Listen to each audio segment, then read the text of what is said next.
Hello and welcome to my kitchen. I'm Chef Robert Coleman with the Lord's Place and Joshua Deli and Catering. And welcome to SleepOut 2022. We're so excited to bring you a couple of great recipes that you can share with your family and get the kids involved, because that's what this is all about. So today we're going to be introducing two recipes. One of them is going to be a homemade version of shake and bake. We're going to do it with either chicken or pork chops, depending on what you selected. And then we're going to also do a fantastic garlic mashed potato with beautiful melted cheese and bacon on top that's going to be out of this world. So to get this started, I've preheated the oven to 450 degrees. And what I'm going to do is I'm going to take a fork and I'm going to pierce all of these potatoes. We want to do it on both sides because we want to get all of that moisture out of these potatoes. So once you've got fork marks in all the potatoes, top and bottom, we'll move that out of the way. And so what we're going to do is we're just going to slice the top off of this entire bulb of garlic. And then what we're going to do is put a little bit of olive oil on here. And then we're going to wrap this in aluminum foil. And that's going to go right onto the tray with our potatoes. And we're going to take this whole thing and go right into our 450 degree oven. So while our potatoes and garlic are roasting in the oven, our next step is to go ahead and take our 6 tablespoons of butter and add those into a little pot here on the stove. And we want to go ahead and get that butter nice and melted. So now that our butter is melted, we're going to go ahead and take our 2 cups of half and half, and we're going to slowly add that into our butter mix. So now we're going to go ahead and give that a little bit of a stir, and we're going to leave that on a medium-low heat. We don't want this to come to a boil, but we want it to come just to a simmer. All right, so we've got our butter and cream lightly simmering on the stove, and now it's time to get into these gorgeous pork chops. So what we're going to do is we're going to start out with about a cup or a cup and a half of unseasoned breadcrumbs here in our giant Ziploc bag, and we're going to add into that our seasoning. So we've got some salt and pepper. We've also got some paprika, some garlic powder, some onion powder, a little dry parsley, and a little bit of dried oregano. And so what we want to do, because this is a fun part for the kids, we're going to go ahead and zip that bag up real good. And we're going to go ahead and give this a bunch of shaking. Now make sure that bag is closed, because otherwise this stuff's going to be all over your kitchen floor. All right, so that looks like it's really well mixed. And so the next step is to get these pork chops in here, and let's get this coating on them.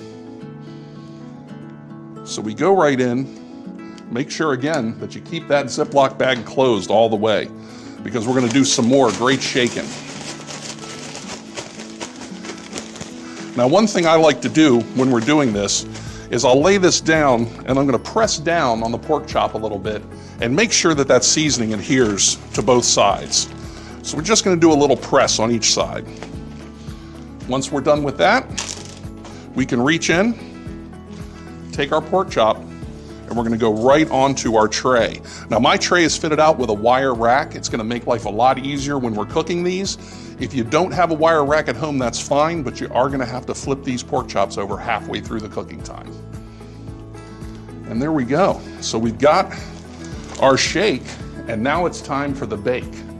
So we're going to go ahead and take our tray and we're going to go right into the same oven where our potatoes are cooking.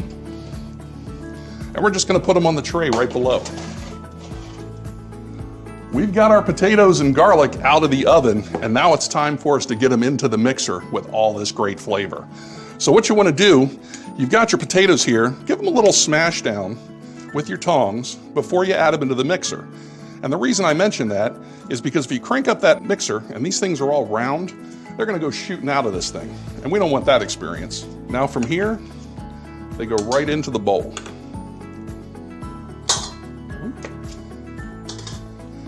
And of course, I'm sure you haven't forgotten about this little foil packet of deliciousness that we've got sitting on our tray. And as you can see now, look at that garlic. Absolutely beautiful. And all you've got to do is just kind of squeeze it, and you'll see the garlic squeeze right out, and it'll go right into our mashed potatoes. How cool is that? And let me tell you folks, this smells amazing. And if you're doing this along with me at home right now, you know what I'm talking about. So we're going to go ahead and get this mixer started up. We're going to start out on low. We're going to get these 2 ingredients kind of mixing together a little bit. Now because we got all of the moisture out of these potatoes, this is a very dry mixture right now. And so what we're gonna do is we're gonna slowly start adding in some of that cream and butter that we had on the stove. Now what we're gonna do is we're gonna put about half in. And if you're not quite ready to eat yet, hold this other half off and we'll add it in right at the end. That's if you're just gonna do this as straight mashed potatoes. But what we're gonna do is make a casserole, so I'm gonna put the rest in now. I'm gonna kick the speed up one more, maybe two, get it to whip up really good. Now these are gonna be pretty chunky mashed potatoes. If you like, you can take this and run them through a sieve and get them nice and smooth, but that's really not the kind of dish we're doing today. So right when we get to the end, we've got our chopped up chives that we've already chopped up into little pieces, and we're gonna go ahead and add that in right at our slow speed. Okay, so we're gonna go ahead at this point and shut our mixer down. We're gonna take our spatula and we're gonna start putting these mashed potatoes right into our baking dish. This is where the rubber spatula really comes in handy. Get all of that out of there. All right, so we've got that, and we're just gonna go ahead and smooth these mashed potatoes out. And that's gonna make a fantastic platform for this extra flavor. Not that these potatoes aren't great just as they are now. They'd be delicious for dinner, but we're gonna take it to another level by adding about 1.5 cups of mozzarella cheese and 6 strips of already cooked bacon that's been chopped up. That looks fantastic. There we go. And then of course we're gonna get everybody's favorite, bacon.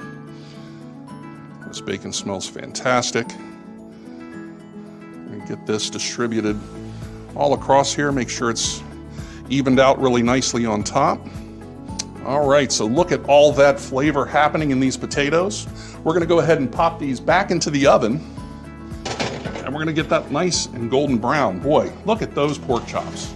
They look fantastic. So we're gonna go ahead and pull those out of the oven, and we're gonna go ahead and check them with a thermometer to make sure they're about 145 degrees internal temperature. That way we know that they're fully cooked and they're gonna be ready for dinner. So we've got our beautiful pork chops out of the oven, and now our potatoes have been in for just a little while, and they are ready to come out as well. They are golden brown and delicious. All right, so everything is ready for dinner and it's time to start plating up. We're gonna start out with one of these beautiful pork chops. We're gonna go ahead and get that on our plate. And then we're gonna go ahead and add on some fantastic mashed potatoes. So you can just take a spatula and chop right down into here and cut out a beautiful square of potatoes. Absolutely fantastic. And dinner is served. As you can see, I've added a little bit of salad to round out this meal.